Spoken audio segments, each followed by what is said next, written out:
One fateful night, things took a horrifying turn. Adana was walking back to her dormitory after a late-night study session when she was cornered by a group of boys. Their leader, Chaik, smirked as he blocked her path. "Where are you rushing off to, scholarship girl?" he taunted. "Please, leave me alone," Adana pleaded, her voice trembling. But they didn't. They dragged her to a secluded part of the campus, ignoring her cries for help. Adana fought back with every ounce of strength she had, but she was outnumbered. In the chaos, she hit her head on a sharp edge of a nearby bench. Everything went black. When the boys realized she wasn't moving, panic set in. "What have we done?" one of them whispered, his voice shaking. "We can't let anyone find out," Chuck said, his voice firm. "Our parents will take care of this." Amaka was an orphan, raised by her aging grandmother in a small, rundown house on the outskirts of the city. Life had never been easy for her, but her sharp mind and relentless drive earned her a scholarship to Wright Academy, one of the most prestigious secondary schools in the country. The school was a sprawling campus surrounded by tall gates and lush greenery, with a reputation for producing future leaders of the nation. Its students were the children of politicians, business moguls, and celebrities, a world far removed from the struggles of ordinary citizens. Among these elite students, Amaka stood out not for her wealth or connections, but for her quiet demeanor and her determination to make something of herself. The day Amaka stepped into the school for the first time, she felt both awe and trepidation. The grandeur of the buildings, the students in their neatly pressed uniforms, and the expensive cars that dropped them off, it was a world she had never imagined being a part of. Adana's first day was a mix of curiosity and whispers. As she walked into her dormitory, her modest suitcase in hand, she could feel the stares of the other girls. "Who's she?" one girl whispered. "I heard she's on a scholarship," another replied, her tone dripping with disdain. Adana pretended not to hear them and quietly unpacked her belongings. She reminded herself of her grandmother's words that morning, "Keep your head high, Adana. You belong here as much as anyone else." In the weeks that followed, Amaka's life at Wright Academy became increasingly difficult. Adis, the self-proclaimed queen of the dormitory, made it her mission to humiliate Adana at every opportunity. "Look at her shoes," Adis sneered one evening in the common room. "They look like they were bought at a roadside market." The other girls laughed, some out of fear of Adis and others out of genuine cruelty. Amaka clenched her fist but said nothing. The bullying escalated from verbal taunts to more sinister acts. One day, Amaka returned to her bunk to find her mattress soaked with water and her books torn to shreds. "Why are you doing this to me?" Amaka finally confronted Adis, tears streaming down her face. "Because you don't belong here," Adis replied coldly. "This school is for people like us, not charity cases like you." During lunch break, Adis make a show of moving their chairs away when Amaka tries to sit with them. One of Adis' friends says loudly, "This table is for people who can afford real shoes, not roadside knockoffs," causing others to laugh while Amaka walks away in shame. One day in the classroom, it was a bustling scene as students chatted loudly, waiting for their teacher to arrive. Amaka sat quietly in the corner, her focus on the tattered textbook she was reading.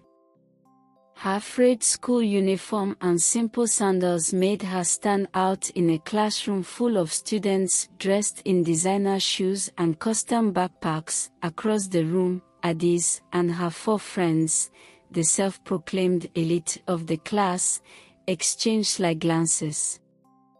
Adis, tall with long braided hair adorned with expensive beads, leaned over to whisper to her closest friend, Chinya. "Watch this," Adis said with a smirk, nodding toward Amaka's worn-out school bag lying on the floor beside her desk. The girls giggled as Adis grabbed a water bottle from her desk. She gestured for her friends to follow her lead. With deliberate steps, they made their way toward Amaka, who was too engrossed in her textbook to notice their approach. Without a word, Adis unscrewed the bottle cap and began pouring water into Amaka's bag. Chinya and the others joined in, snickering as the water seeped through the fabric, soaking the books inside. Amaka didn't realize what was happening until she heard Adis' mocking voice. "Oh no! Your bag is leaking, Amaka," Adis said in a falsely sweet tone, drawing the attention of the entire class. Amaka looked down in horror. Her textbooks, which her grandmother had worked so hard to buy, were ruined. Water dripped from the bag onto the floor, forming a small puddle. Adis continued, her voice dripping with sarcasm. "So sorry. I didn't know you couldn't afford waterproof bags." The classroom erupted in laughter. Some students chuckled nervously, not wanting to be the target of Adis' wrath, while others openly joined in. Amaka's eyes filled with tears as she bent down to pick up her bag, her hands trembling. The sight of her ruined books was too much to bear. Suddenly, a voice cut through the laughter. "That's enough." Ngozi, a quiet but strong-willed girl with glasses and neatly plaited hair, stood up from her seat. Her tone was firm, and her usually calm expression was replaced with anger. "What's wrong with all of you?" Ngozi asked, her eyes narrowing at Adis and her friends. "Do you think it's funny to humiliate someone because they have less than you?" The laughter died down as the students turned their attention to Ngozi.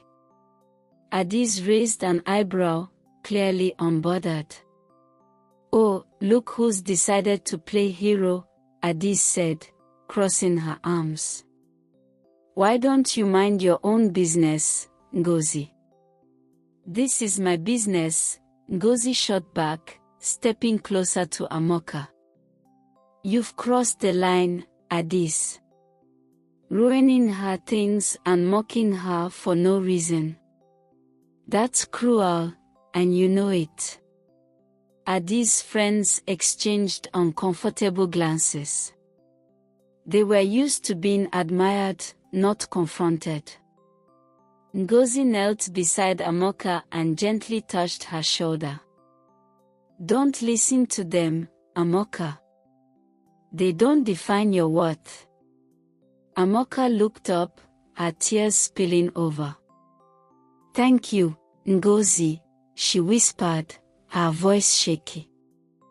Ngozi gave her a reassuring smile. "You don't have to thank me. No one deserves to be treated like this. And if you're okay with it, I'd like to be your friend." Amaka's eyes widened in surprise. She had always admired Ngozi's kindness from afar but never imagined someone like her would want to be her friend. "You really mean that?" Amaka asked, her voice barely audible. "Of course I do," Ngozi said, helping her gather the soaked books. "You're smart and kind, and those are the things that matter. Not what kind of bag you carry or where you come from. The classroom was silent now, the students watching the scene unfold. Some looked ashamed, while others seemed unsure of how to react. Adis rolled her eyes, muttering under her breath, "Whatever. Let's go, girls." She and her clique sauntered back to their seats, trying to maintain their air of superiority. As Ngozi and Amaka returned to their seats, Amaka whispered, "You don't know how much this means to me, Ngozi." "Thank you." Ngozi smiled warmly. "You don't have to face this alone anymore. We'll stick together." The teacher entered moments later, breaking the tension, but the atmosphere in the room had shifted. Ngozi's act of kindness had planted a seed, one that made the other students question their own behavior. From that day on, Amaka found a friend in Ngozi. One fateful night, things took a horrifying turn.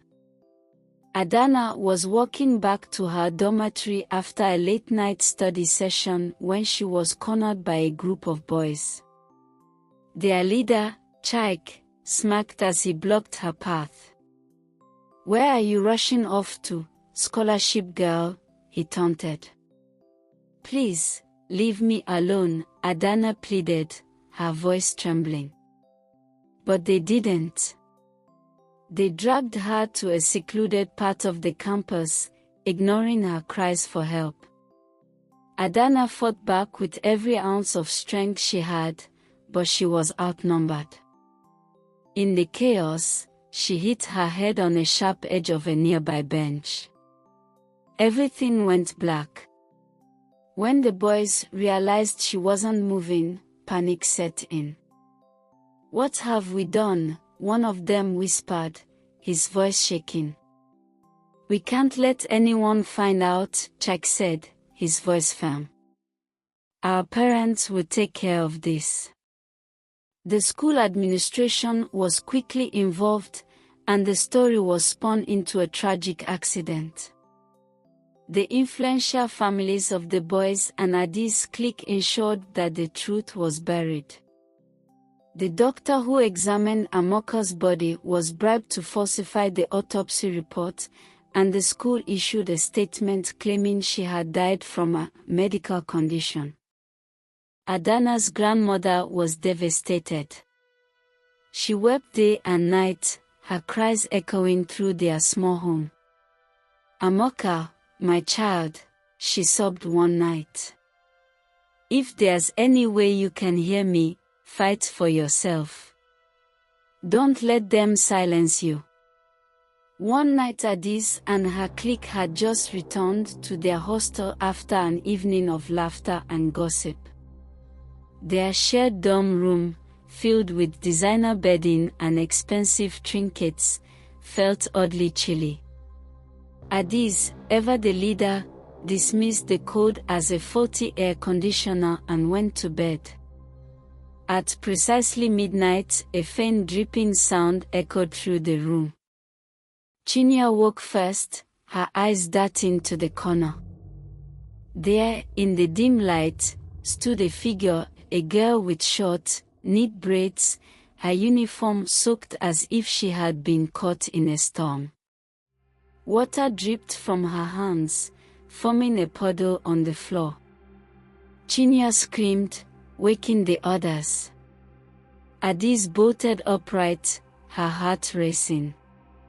"Who's there?" she demanded, her voice trembling. The figure stepped closer, her eyes hollow and filled with sorrow. It was Amaka, or what was left of her.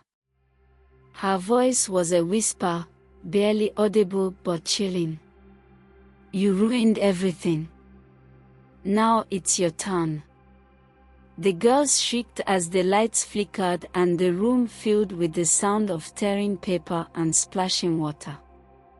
Their designer bags were ripped apart, their belongings drenched. When the light stabilized, the ghost was gone, leaving behind the faint scent of damp earth. The following day at the boys' hostel, Chaik and his friends, known for their arrogance and cruelty, were next. They had been part of the torment that drove Amaka to her death, mocking her relentlessly and attempting to harm her.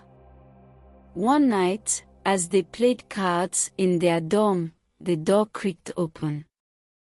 The room fell silent as a cold wind swept through, extinguishing the candles. "Who's there?" Chaik asked, his voice shaky. The answer came in the form of soft, wet footsteps. From the shadows emerged Amaka, her eyes glowing faintly in the dark. "Do you remember what you did to me?" she asked, her voice echoing unnaturally. The boys screamed as their chairs were yanked from beneath them, and invisible hands clawed at their faces. The sound of Amaka's sobs filled the room, growing louder and louder until they could bear it no more. Chaik ran for the door, but it slammed shut in his face. "You'll never escape me," the ghost hissed.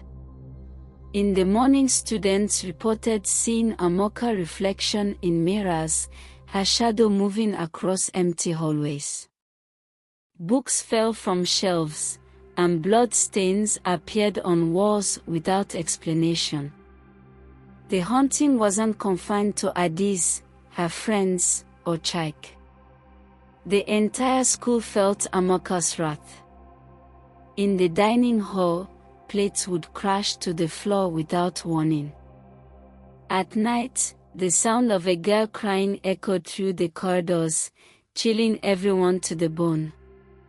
The bullies began to break under the pressure. Adiz refused to sleep, her once pristine appearance now disheveled. Chinya cried uncontrollably, muttering about forgiveness. Chaik and his friends stopped attending classes, their bravado shattered. One night, Ngozi, Amaka's only friend in life, stood in the school library, where she often felt Amaka's presence. She had been trying to piece together what had happened to her friend. "Amaka," she whispered into the silence, "if you're here, show yourself." The room grew colder, and Amaka's ghost appeared, her face wet with tears. "Ngozi," she said, her voice soft yet pained. "They need to pay for what they did to me." Ngozi's heart broke at the sight of her friend. "I'll help you, Amaka. But this isn't the way. You're hurting yourself by holding on to this pain." Amaka's tears fell faster. "I just wanted them to see how much they hurt me." Ngozi nodded. "They do now. Let me help you get justice the right way. Let's make sure they can't do this to anyone else." When the school announced a 3-day holiday, Ngozi seized the opportunity. She went home and told her father, a prominent lawyer, everything. "This cannot go unpunished," her father said, his face grim. True to his word, he launched a full investigation. The truth came to light, and the perpetrators were arrested. Adiz, Chaik, the other students, their parents, and even the complicit doctor faced the full weight of the law. Wright's Academy was shut down indefinitely, its reputation destroyed. Ngozi's father didn't stop there. He brought Amaka's grandmother to live with them, ensuring she would never have to struggle again. With justice finally served, Amaka's spirit found peace. One last time, she appeared to her grandmother, her face serene. "Thank you, Grandma," she whispered. On the night the school was closed, Ngozi saw her one last time, standing in the moonlight. "Thank you," Amaka said, her voice filled with gratitude. Ngozi smiled, tears in her eyes. "Rest now, Amaka. You're free." And with that, Amaka's ghost faded into the night, leaving behind a lesson the school would never forget. As her spirit faded into the light, the school grounds grew quiet once more, a reminder that no injustice goes unanswered.